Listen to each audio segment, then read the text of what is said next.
Hello friends, good morning. Welcome to ask spoken English academy. मी आरती बागे एक नवीन video घेऊन तुमच्या समोर आलेला आहे. प्रत्येकजण काय करतोय आजकाल, पूर्ण व्हिडिओला तुम्ही बघत नाही. का बघत नाहीत आय डोंट नो. कसं होतं की चला हा टॉपिक शिकवायला लागलेले आहे, संपलं की परत अर्ध झाल्यानंतर तुम्ही बघत नाही की काय एक्झाम्पल तर आहे, पण at the end of the video तुम्हाला कितीतरी छोट्या छोट्या टिप्स आणि ट्रिक्स सांगितल्या जातात related to that video, plus दुसऱ्या सुद्धा गोष्टींसाठी. त्यामुळे व्हिडिओ एंडपर्यंत बघा, तरच त्या व्हिडिओचा तुमच्या जीवनामध्ये काहीतरी फरक पडणार आहे. नाहीतर काय होईल, जे काही ग्रामर शिकतोय त्याच्यात आधी कन्सेप्ट कळाली, एक्झाम्पल बघायची गरज नाही, एंड बघायचा तर प्रश्नच येत नाही, असं तुमच्याकडून चालेल. So don't do that.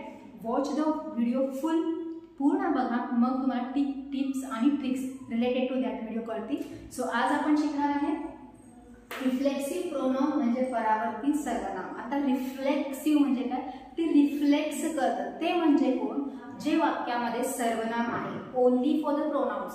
सर्वनाम तुम्हाला माहिती आहेत कोणकोणते, ऑलरेडी आपण खूप सारे व्हिडिओज याच्यावर केलेले आहेत. I, we, you, he, she, it, हे सगळे जे वर्ड्स आहेत, परत त्याच्यासोबत आले दिस, दॅट, दिस, दोज, दे, हे सगळे जे सर्वनाम्स आहेत ना, तर त्यांच्या सर्वनामांचंही काय होतं, रिफ्लेक्शन होतं. म्हणजे स्वतः या अर्थाने जेव्हा आपण बोलणार असतो तेव्हा आपण जे शब्द वापरतो त्याला म्हटलं जातं रिफ्लेक्सिव्ह प्रोनाउन. म्हणजे एकाच वाक्यामध्ये स्टार्टिंगला तुमचा एक प्रोनाउन येणार आहे आणि रिलेटेड टू दॅट त्याचाच एक रिफ्लेक्सिव्ह प्रोनाउन त्याच वाक्यामध्ये यूज केला जाणार आहे. म्हणजे काय, तर जसं मी माझंच काम केले, म्हणजे मी माझं काम केले किंवा मी माझं स्वतः काम केले, ह्याच्यामध्ये मी हा सर्वनाम ऑलरेडी आहे आणि स्वतः हा जो शब्द यूज करून मी वापरलेला आहे तो सुद्धा कशासाठी वापरलेला आहे, माझ्यासाठीच वापर आहे. त्याचा तोच गावाला गेला, म्हणजे त्याला कोणी मदत केलेली नाही किंवा त्याच्यासोबत कोणी गेलेलं नाही, तर तो त्याचा तोच गेला, म्हणजे तो स्वतः गावाला गेला. त्याने ठरवलं आणि तो स्वतः गेला, म्हणजे ह्याच्यामध्ये तो पण आहे आणि स्वतः पण आहे. हे जे दोन शब्द आहेत त्याच्यात पहिला शब्द आहे तो प्रॉपर प्रोनाउन्स आहे आणि दुसरा जो आहे तो आहे रिफ्लेक्सिव्ह प्रोनाउन. एकाच वाक्यामध्ये दोन प्रोनाउन येणार आहे.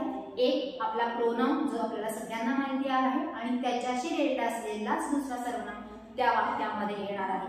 जर एकवचनी सर्वनाम असेल तर त्या एकवचनी सर्वनामाला सेल्फ हा शब्द जॉईन होणार आहे, मग तो होतो रिफ्लेक्सिव्ह प्रोनाउन. आणि जर अनेक वचनी असेल त्याला सेल्फ हा प्रत्यय लागतो आणि ते होणार आहे रिफ्लेक्सिव्ह प्रोनाउन.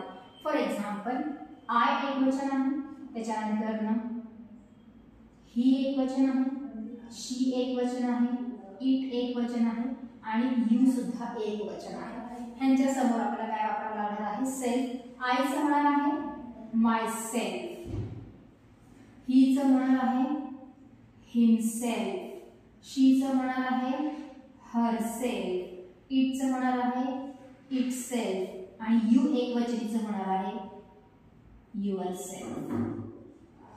तुम्ही म्हणाल यू तर आपण प्रत्येक वेळेस अनेक वचनी काउंट करतो की मॅडम, बट जर वाक्यामध्ये खरंच तुम्हाला एक वचन अनेक वचन आहे हे कळत असेल तर जिथे जिथे एक वचनी वापरणार आहे तिथे होणार आहे युअर सेल्फ. आणि ते जर अनेक वचन झालं तर वी असेल तर होणार आहे आवर सेल्स, यूज होणार आहे युअर सेल्स अनेक वचन आणि देचं होणार आहे देर सेल्स या अर्थाने.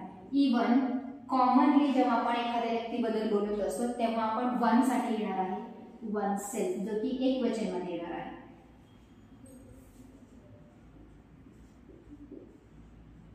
So these are the reflective pronoun. हे त्याचे काय आहेत, एक्झाम्पल्स आहेत.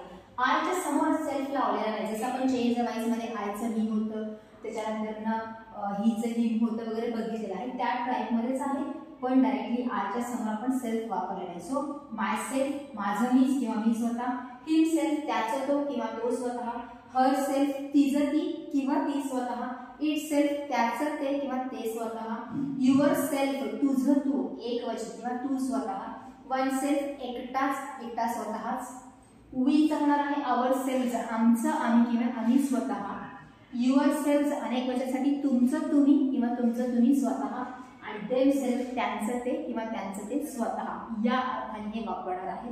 ह्याच्यामध्ये एकाच वाक्यामध्ये येणार आहेत दोन प्रोनाउन. पहिला असणार आहे जे आपले कॉमन प्रोनाउन्स आहेत आणि त्याच वाक्यामध्ये परत येणार आहे रिफ्लेक्सिव्ह प्रोनाउन कंपल्सरी आणि तो ॲज अ ऑब्जेक्ट म्हणून इथे वापरला जाणार आहे.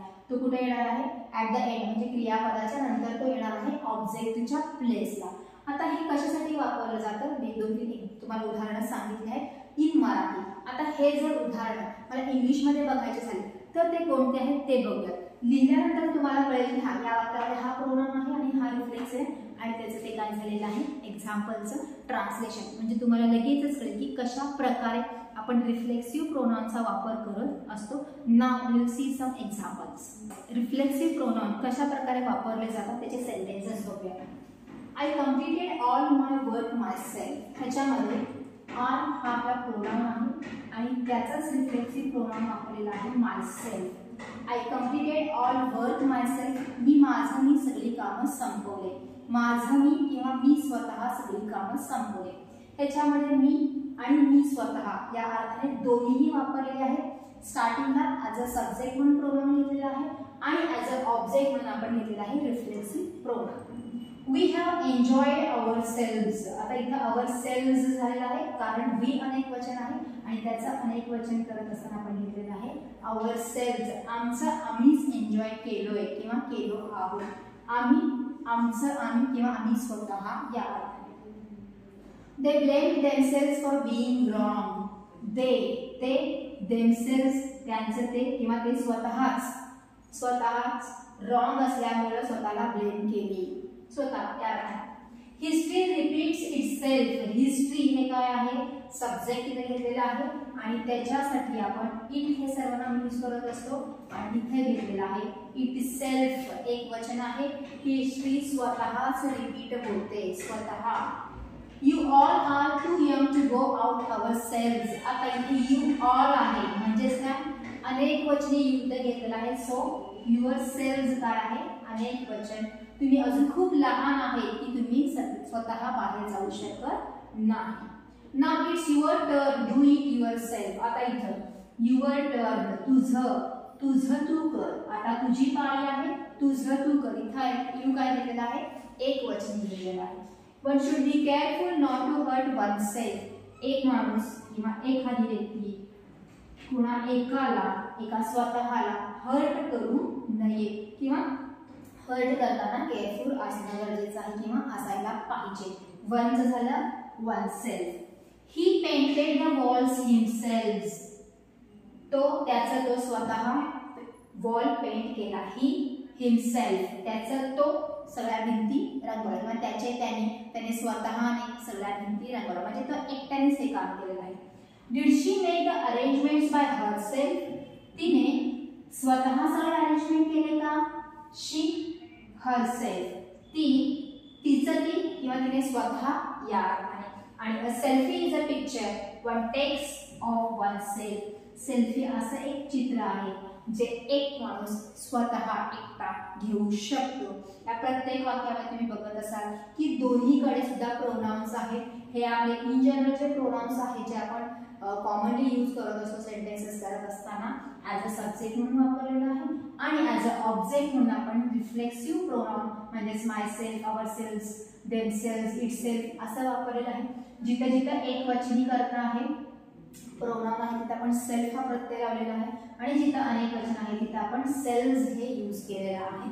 कशासाठी तर त्या व्यक्तीनेच ती गोष्ट केलेली आहे हे सांगण्यासाठी आपण काय करतो या रिफ्लेक्सिव्ह प्रोनाउनचा वापर करत असतो. अशा प्रकारचे भरपूर सारे सेंटेन्सेस तुमच्या रीडिंगमध्ये रायटिंगमध्ये स्पीकिंगमध्ये आलेले आहेत. फक्त तुम्हाला मे बी त्याचं नाव माहीत नव्हतं. आता माहिती झालेलं असेल. The time of speaking we must use such sentences. अशा प्रकारचे सेंटेन्सेस आपल्याला स्पीकिंग करत असताना वापरायचे आहेत जेणेकरून तुम्ही कशा प्रकारे सेंटेन्सेस होतं हेही कळेल आणि त्याचे उपयोग पण तुम्हाला कळतील. आणि ही जी गरज आहे त्याची आपण काय करतो जरा छोटे छोटे सेंटेन्सेस करा आणि तिथंच थांबवा. नो थोडीशी आपली पायरी पुढे जाणं गरजेचं आहे. त्यामुळे नवीन जे काय आपण कन्सेप्ट शिकत आहोत त्या सगळ्या गोष्टी तुमच्या स्पीकिंगमध्ये इम्प्लिमेंट हे करायचेच आहे.